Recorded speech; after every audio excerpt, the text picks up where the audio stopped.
जड़ और जड़ से बने हुए रिश्तों के पीछे अपना पूरा समय बर्बाद कर रहे हैं।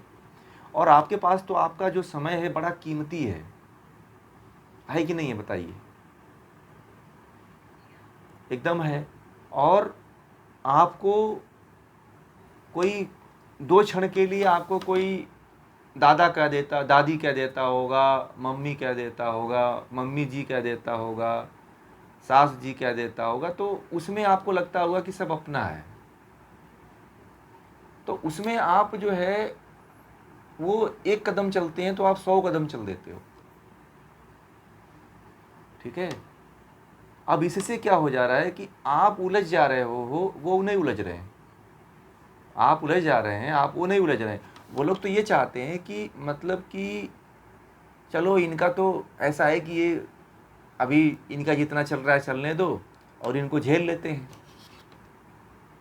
ठीक है। बाद में तो फिर अपना ही सब है मामला। तो मैं आपको महर्षि पतंजलि के जो रहस्य है उस रहस्य को आपके जीवन के बहुत अच्छा उदाहरण दिया आपने, इसीलिए मैंने आपको समझा रहा हूँ। ये बात जो है ये उदाहरण किसी ने नहीं दिया। अब मैं ऐसे ही उदाहरण सुनना चाहता हूँ। ये उदाहरण जो है जीवन की वास्तविकता को बताने वाला है।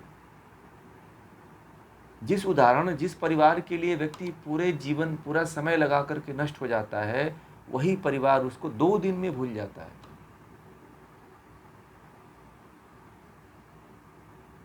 और बड़े हंसी खुशी भूलने के लिए जो है लोग जो है तरह तरह के फंक्शन करते हैं। ठीक है कि नहीं? तो इसलिए जो है इन बातों को समझ करके अपने जीवन में जहाँ तक हो सकता है इस आसक्ति को हटाइए। क्योंकि आप जो जुड़ रहे हो ना तो आपके लिए तो खतरा है। वो तो जो उनका को चाहिए कि ये बात जो है, देख ध्यान दीजिएगा, ये बात केवल इनकी नहीं है, ये बात सबकी है, परंतु इन्होंने उस बात को कह दिया। हाँ, ये बात इन्होंने कह दिया, ये बहुत बड़ी बात कह दिया, परंतु आप लोगों के अंदर साहस नहीं हुआ, है ना? तो इसलिए ये बात सब पे लागू होती है, चाहे मैं हूं, चाहे आप हूं, चाहे इसमें से सभी हूं। और सभी का अपने अपने परिवार में आसक्ति होती है। हाँ, आप परिवार के कर्तव्यों का निर्वहन करो, परंतु उसमें आसक्त मत हो कि यदि ये नहीं रहे तो भी मैं जीवन जी लूंगा।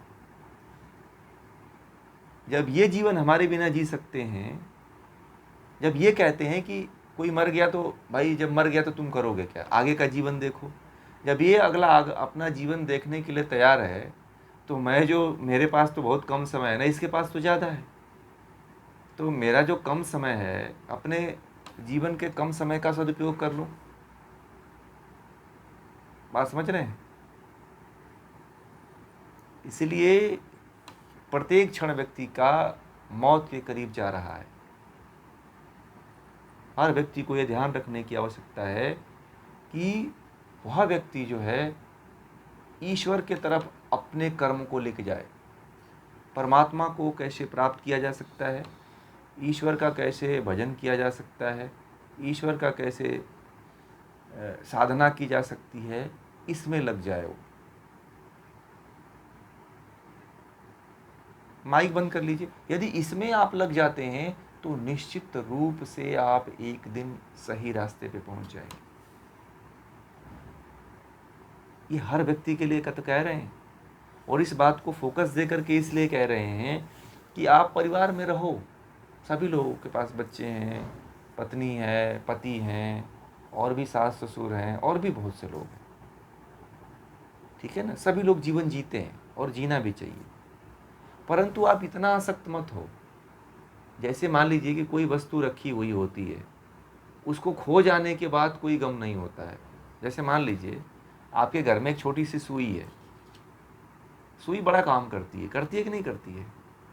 परंतु जब वो कभी खो जाती है तो उसके प्रति आप शोक करते हो? नहीं करते हो ना? क्या कहते हो बताइए? कोई वस्तु खो जाती है तो क्या कहते हो आप लोग?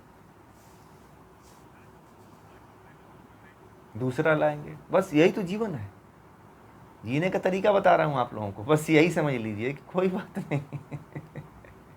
अब आपको दूसरा नहीं लाना है, मतलब कि अब ये समझना है कि चलो कोई बात नहीं, आपको तो पहले ही मानसिक रूप से जो है हर चीज को खोने के लिए अपने माइंड को तैयार कर लीजिए कि एक दिन सब कुछ खो जाएगा। पहले से आप लोग अपने मन में कभी ये सोचे नहीं होंगे ना कि जो मेरी सबसे प्रिय वस्तु है वो मुझसे खो जाएगी। एक बार जो है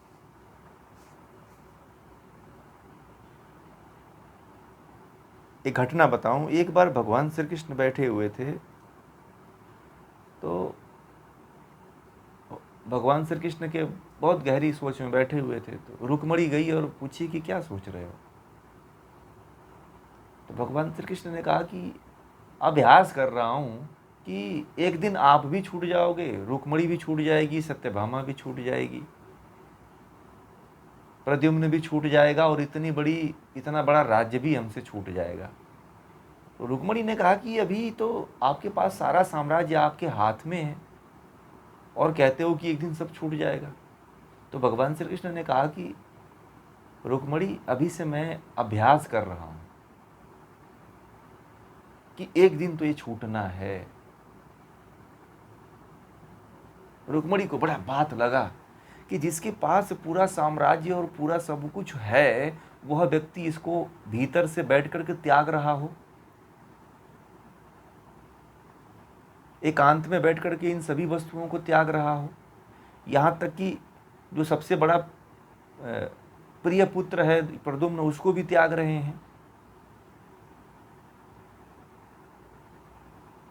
रुक्मणी कहने लगी, प्रभु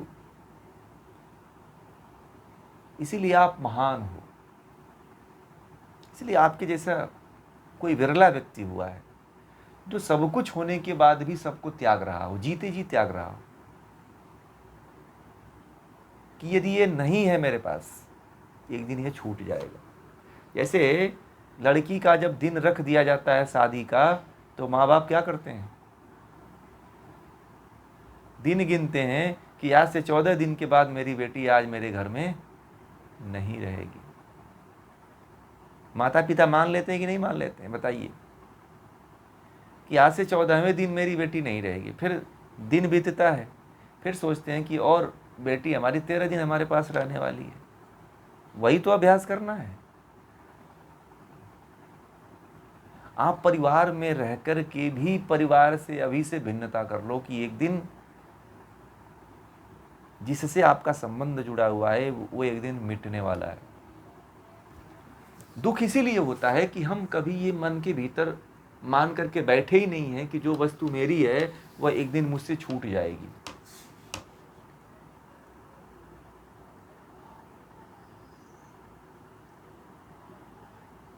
अभी से तैयारी करना शुरू कर दीजिए।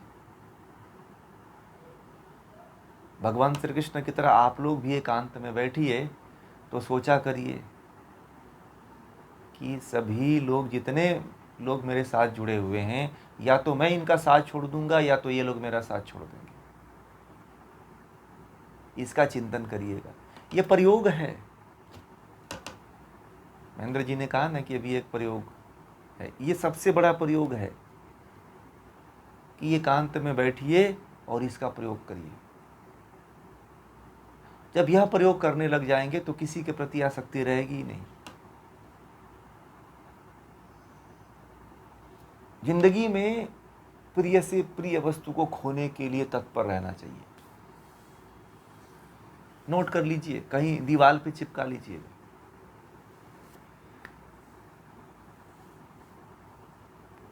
जिसको ज्यादा आसक्ति हो ना परिवार में, बच्चे में, वह इसको चिपका ले।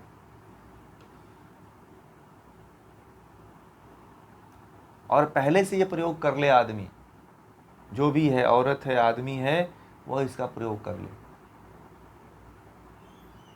कि एक दिन क्या हो रहा है, एक दिन तो इसको नष्ट होना है। इस ध्यान पद्धति को आप लोग विकसित करो और इस ध्यान को करके बताइएगा। इसकी अनुभूति बड़ा आनंददायक होती है। तो रुक्मणी जो है ना, रुक्मणी भी इसी भाव में जीने लगी। तो सत्यभामा ने कहा कि पता नहीं रुक्मणी को कौन सा ज्ञान भगवान श्री कृष्ण जो है उसको चोरी चोरी सिखा दिए और हमें नहीं बताए। सत्यभामा बड़ा हठी और बड़ा अहंकारी महिला थी, पता है। वो रुक्मणी की तरह नहीं थी, वो अहंकारी और हठी स्वभाव की थी, कैकेयी की तरह की थी।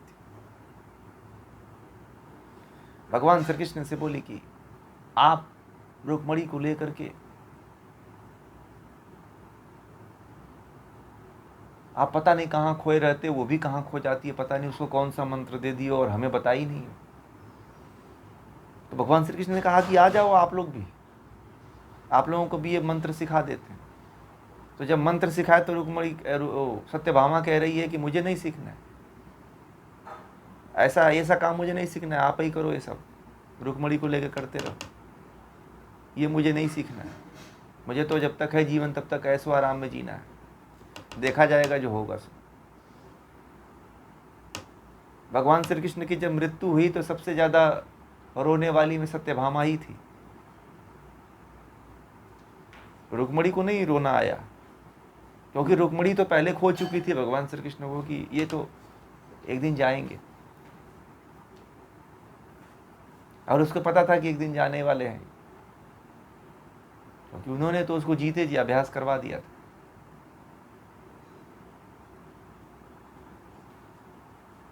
इसलिए इसका अभ्यास कर लीजिए, आप जिससे भी आसक्त हो उससे छूट जाओ। ये सबसे बड़ा जादू वाला मंत्र है। इस मंत्र का यदि प्रयोग करोगे आप लोग तो चमत्कार हो जाएगा, देख लीजिएगा।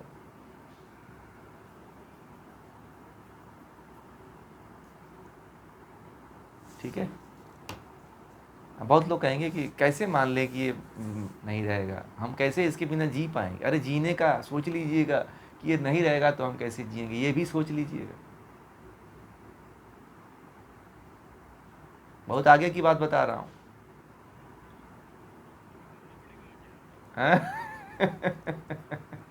चश्मा की जरूरत ही नहीं है, चश्मे की जरूरत ही नहीं है। हाँ, दृष्टिकोण बदलना पड़ेगा, दृष्टिकोण बदल दीजिए। आपका परिवार वही रहेगा, घर वही रहेगा, बदल जाएगा। आप भी उनसे अलग नहीं होगे परंतु बदल जाएगा। आप उनसे ऐसा नहीं कि बात नहीं करोगे, परंतु खोने का कभी गम नहीं होगा। फिर जो आप जीवन में जो प्राप्त करोगे ना, आपके सामने वाला व्यक्ति नहीं प्राप्त कर पाएगा। जो जिस आनंद में आप लोग रहना शुरू कर दोगे ना, उस आनंद में दुनिया की कोई वस्तु नहीं रह पाएगी। इसी को कहते हैं मौज। क्या कहते हैं? आप लोग मौज में जियोगे, ठीक है। इसी को मौज कहते हैं। मौज और मृत्यु दोनों बड़ा निकट का दोस्त मित्र हैं। ये पता है आप लोगों को? मौज उसी को आती है जिसको ये ज्ञान हो गया। वो मौज नहीं जो पी करके धुत है, वो मौज नहीं। मौज कुछ अलग है। मौज ज्ञान हो करके जो आती है ना, वो मौज कहा जाता है। जैसे कि आपने ध्यान किया कि एक दिन तो मुझे छूटना ही है, तो फिर तो मौज हो गई ना। फिर तो जब ये मौज हो गई तो फिर इसी को मौज कहते हैं। जब ऐसी घटना घटित हो गई तो इसी को मौज कहते हैं। मौजा ही मौजा, समझ रहे हैं? इसी को कहते हैं जीते जी आनंद ले लेना, मजा ले लेना। इसी को कहते हैं जिंदगी का मजा, वास्तविक मजा इसी को कहते हैं। समझ में आ गई बात? इसी को जिंदगी का वास्तविक मजा कहते हैं।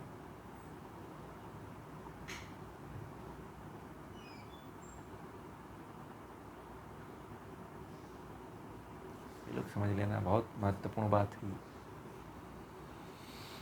ठीक है, दृष्टिकोण बदलिए, इसका भी प्रयोग कर लीजिएगा तो आपके आजीवन में कुछ काम आ जाए।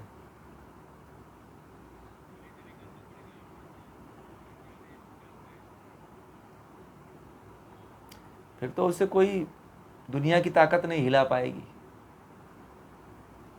यह ऐसा प्रयोग है कि जो इस प्रयोग को कर लिया ना, तो फिर तो वो बिरला हो जाता है फिर।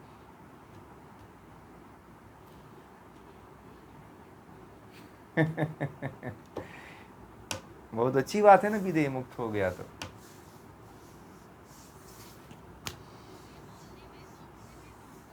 करने में बड़ा कठिन है, इस प्रयोग को ही करना कठिन है, इसीलिए तो मैंने कह दिया कि प्रयोग करिए, इसको नोट कर लीजिएगा, प्रयोग करना है इसका। उस जमाने की बात कर रहा हूँ, आज से 5,000 साल पहले भगवान श्री कृष्ण और रुक्मणी ने केवल इसका प्रयोग किया था। वहाँ पे 2 उनकी पत्नियाँ थी, जामवंती और सत्यभामा, वो नहीं कर पाई इसको।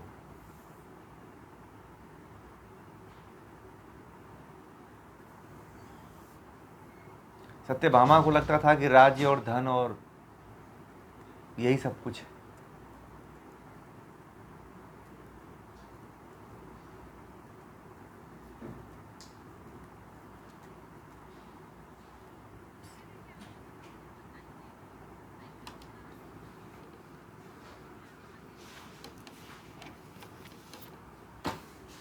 जानते हैं परंतु उसका प्रयोग कभी नहीं किया, इसलिए आत्मसात ही नहीं हुआ है ना वो चीज़। मैं जिस दृष्टि से बताया हूँ, यदि उस दृष्टि से आप लोग करोगे तब आत्मसात होगा वो, तब उसका पूरा ज्ञान होगा। ठीक है, वैसे नहीं ज्ञान होने वाला है।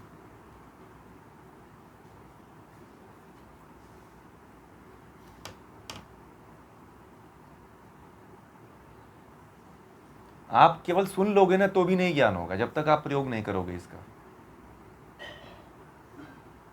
आप लोग ना कल बैठ जाना कहीं पे एकांत में, ठीक है।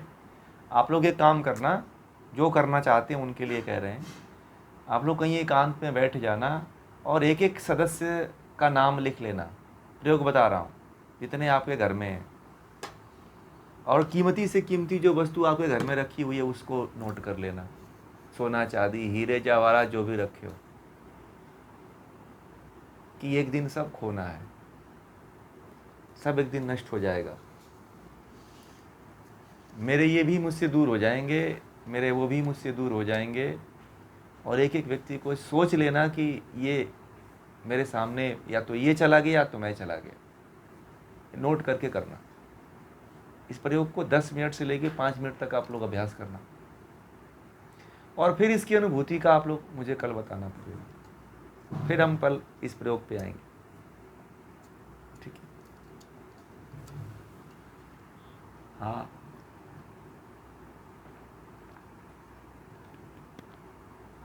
बोलिए।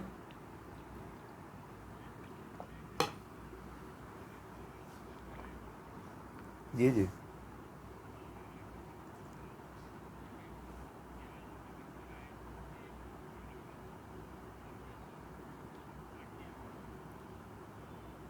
कपड़ा बांट दिया।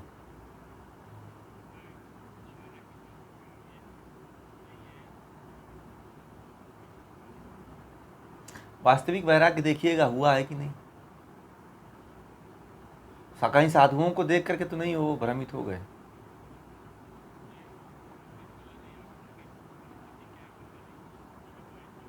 नहीं, मिलिएगा आप। जो वास्तविक वैराग्य होता है वो तो इसी तरह से आएगा। 2-4 दिन उस माहौल में रहे तो वो पनपता है। माहौल जैसे ही दूर होता है तो फिर व्यक्ति सब भूलने लगता है। ऐसा भी होता है। आप प्रयोग करके देखिएगा, उनसे पूछिएगा, बात करिएगा तो पता चलेगा। ठीक है ना।